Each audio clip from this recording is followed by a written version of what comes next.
Hey everyone, welcome back to Beekeeping with Natalie, or welcome to if you are new. Today's video is going to be just kind of like figuring out what's going on. So right now we're putting a bunch of supers on, we're checking nukes, seeing who's gotten mated, getting ready to sell a bunch of nukes, and we're putting on a pretty good amount of supers because this season is very strange, and usually our black locust is blooming by now. So far it doesn't look like it's blooming.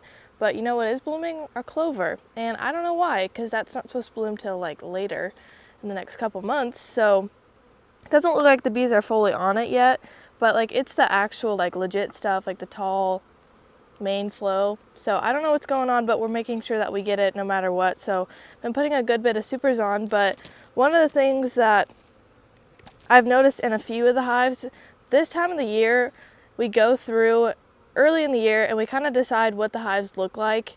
We did that a few weeks ago and we mark PRQ on top of the lids if we think they need to be requeen, which just stands for possibly requeen. And then because we do a bunch of grafting, whenever we have grafts in there, we'll go through and we'll basically requeen a bunch of the PRQs. Now, the reason we say possibly is because a lot of the times early in the year, they can actually change in just a couple of weeks.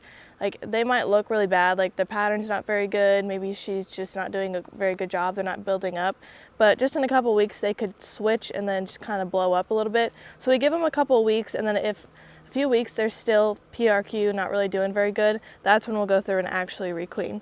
So anyways, this is one that I want to figure out what's going on with it because it's a single brood management. So we've got just one brood box here and then two mediums, but as you can see, they're really not in this super right here. So I want to go through and figure out what's going on and just kind of do a little bit more of a deep dive. Now, this isn't always something people want to do just because it is more time consuming, but I don't want them to go all season with just kind of doing all right. So we're going to see what's really going on. So I'm just going to pull these off. I mean, they're completely empty, but meanwhile, I've got another hive over here that has, I think it has like 5 supers on it, and it's also a single brood, so something's not right here. So I'm going to go through and just kind of figure out what it looks like. Now, already, the first thing that I usually like to do is a tip test to get an idea of what they're going to look like.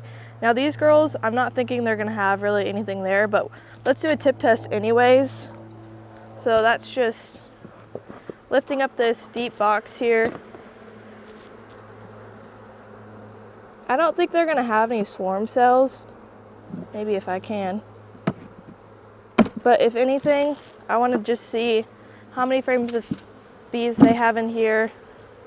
You can kind of get an idea if she's even laying that up. So there's really just nothing going on, especially on these first 4 to 5 frames. There's just no bees on there.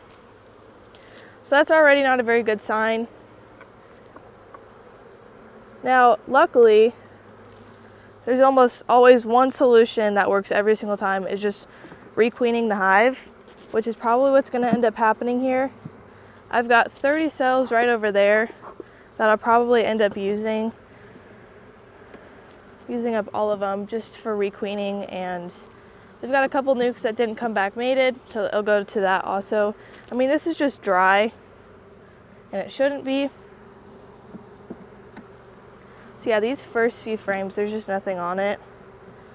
Now for us, I know Bob Benny requeens in only a couple of years, and we're getting to be about the same way. I don't like to have, I know it's cool to be able to say like your queen's 5 or 6 years old, but it gets to the point where I don't really like how she's looking about after 3 or so years. So we'll requeen probably after 2 to 3 years, just because we want to make sure that they're doing their best at all times. And because we are able to graft, we always have queens to be able to requeen. So I want to go through and see. So here you can see her pattern. It's not good. It's very shotgunny, and there's nothing really laid up in here. So they're just kind of like, it looks maybe okay here, but there's nothing laid up in here. And it's also the very that would be the 5th frame, and it finally has something on it. So let's see how this one looks. Okay, so this one's even worse. It's just really shotgunny. It doesn't look very good. And that's not something that I want to keep. So I'm going to see if I can find her, smush her, and then we're going to put a cell in. Now this can be the hard part, actually finding the queen. That's another thing, once you find her, sometimes the queens that don't have the best pattern, they also don't look the best. So once I find her, we'll see what she actually looks like. But I know some people hate smashing their queens, but I've gotten used to it because I know that this hive could be doing a lot better if I just smush her and put a new one in. Here she is. Okay, so right off the bat, you notice that she's kind of small. She's very thin. Not looking the best. They can look better, a lot bigger and just better overall. So also, again, this frame, it just doesn't look good. I mean, there's just little spots of brood. And a good frame of brood is where it's just covered from top to bottom of just solid capped brood. And that's where we know that they have a really good laying pattern. She's usually pretty young. So we're going to smush her here. You can do what you call the hive tool test.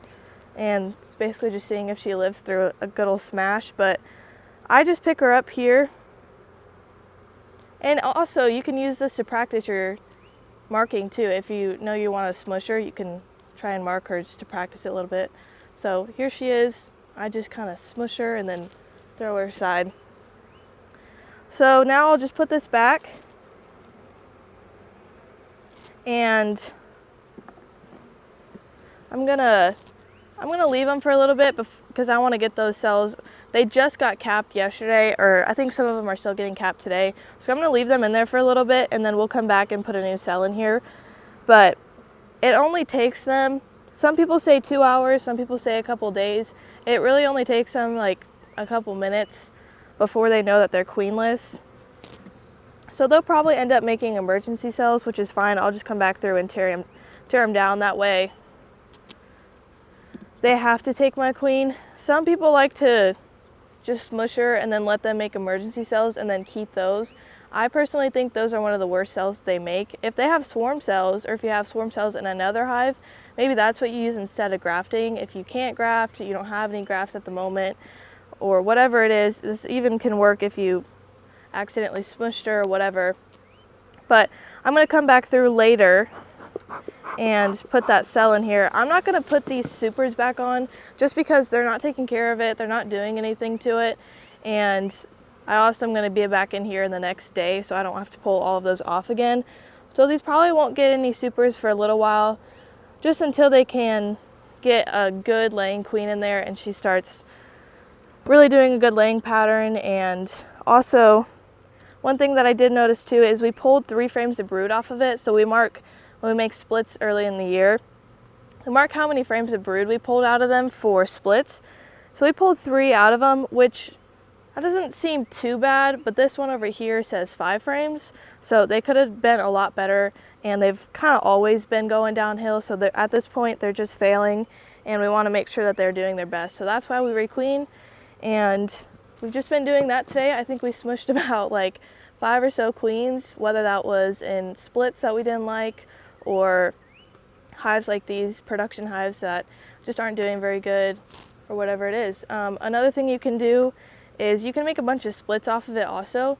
Instead of just smushing her and then requeening, just putting a cell in there, you can go through and you can make a bunch of splits off of these, which might end up doing, it might be what we end up doing actually. Just make as many splits off of them as we can, and then we'll add cells, because this time of the year when we've got a good flow on, we can split them really light, just a couple of frames of brood and then maybe a frame of food, and they'll actually end up building up a lot. So we'll probably split these down a little bit, and in the end we'll actually end up with more hives and probably better production overall. So you got to look at the big picture with it. But anyways, I think that's pretty much it. So hopefully this kind of helps and encourages you to actually smush the queen. But I think that's it. So thanks for watching today's video. Follow along for more bee adventures, and be here next time on Beekeeping with Natalie.